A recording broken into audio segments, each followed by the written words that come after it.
தென்காசி மாவட்டம் ஆலங்குளம் பகுதியைச் சேர்ந்தவர் ஓட்டுநர் ஜோசப். சென்னையில் பணியாற்றி வரும் இவர் தென்காசியில் நடைபெற்ற திருமண நிகழ்ச்சிக்கு காரில் சென்றுவிட்டு மீண்டும் சென்னை திரும்பியுள்ளார்.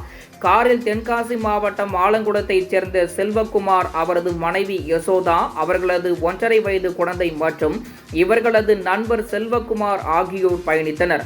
நள்ளிரவு 2 மணி அளவில் திருச்சி மாவட்டம் சிறுகனூரை அடுத்த நெடுங்கூர் பகுதியில் சென்று கொண்டிருந்த போது பழுதடைந்ததால் சாலையோரத்தில் நிறுத்தப்பட்டிருந்த அரசு பேருந்து மீது மோதியது. இந்த விபத்தில் கார் அப்பளம் போல் நொறுங்கியது. இதில் காரில் பயணித்த யசோதா, அவரது 1.5 வயது குழந்தை அனோனியா, விஜயபாபு ஆகிய 3 பேரும் சம்பவ இடத்திலேயே பரிதாபமாக உயிரிழந்தனர். மேலும் படுகாயமடைந்த கார் ஓட்டுநர் ஜோசப், செல்வகுமார் ஆகிய இருவரையும் சிறுகனூர் போலீசார் மீட்டு சிகிச்சைக்காக அரசு மருத்துவமனைக்கு அனுப்பி வைத்தனர்.